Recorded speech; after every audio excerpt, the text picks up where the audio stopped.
So guys, may nagbook sa akin 469 going to California. So pipick upin ko siya ngayong alas 6, 5:50 na. Yung biyahe galing dito papunta sa destination niya is more than 5 hours. So alas 6, alas 7, alas 8, alas 11. So pagkatapos nun babalik pa ako dito. So kinuha ko to kasi malaki 460 plus yung book niya.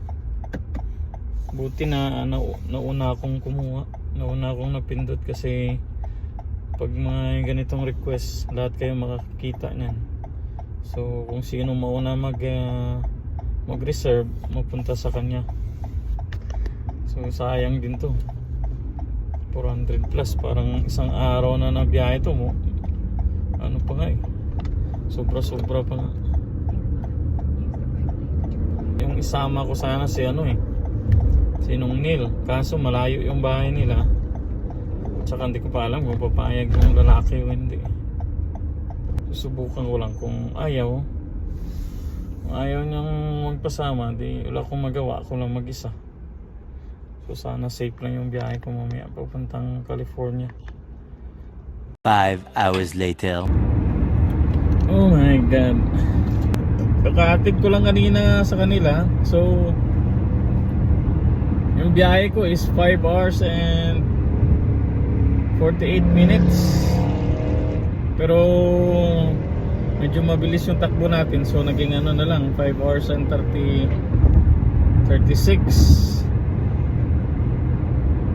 Buti hindi ako inantok magbiyahe. So dire-diretso, hindi na kami nag-stop over sa mga gas station para yung mga pasahero ko, 3 Espanyol. So ewan ko, baka nagsugal sa Vegas. Pwede ka naman mag-flight galing Vegas pa, mura lang. California siguro gusto nilang mag-travel by land, kaya nag-book sila. So eto, pauwi na tayo. Yung titingnan nyo, ayan pauwi na ako, yan. Oras alas 11:17. So darating ako sa bahay alas 2:42 na ng madaling araw. So 3 hours and 25 minutes na lang biyahe natin. So sabi pa nga sa akin ng nag-book kung babalik agad ba ako ng Vegas. Sabi ko oo, pero depende kung tawag nito, depende. Sabi ko pag antukin ako, so maghanap ako ng gasolinahan para doon na lang matulog kahit 2 oras. Tsaka magbiyahe na pa Vegas, pero hindi pa ako inaantok. So susubukan kong umuwi. So yung kabuang bayad nila is nasa $509.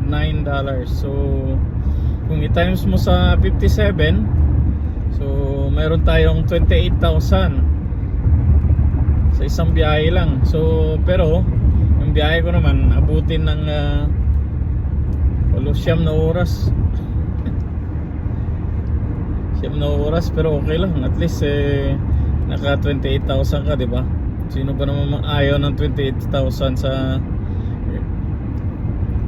ganong kahit 10 hours pa siguro malaki na. So yung gas ko is malapit na magkalahati. So ewan ko kung magkano mamaya pag gas ko nito, pero hindi rin ito kaabot ng mga $50 na siguro ito. Matipid to yung sasakyan na to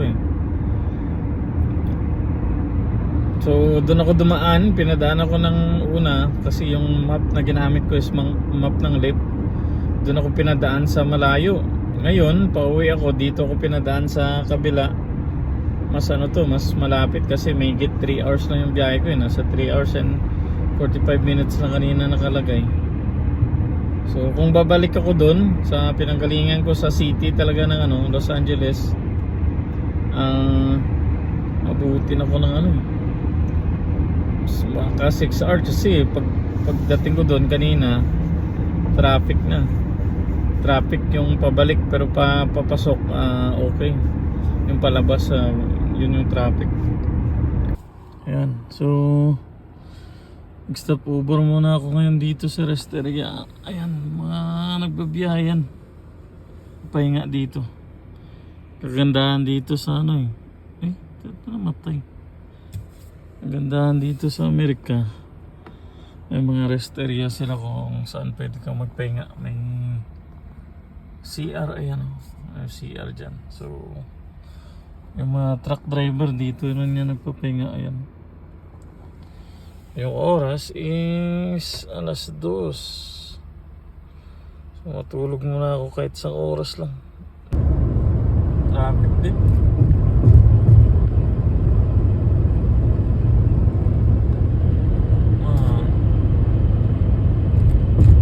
Traffic na pa uwi aga-aga guys, so 5:50 yung dating ko sa bahay.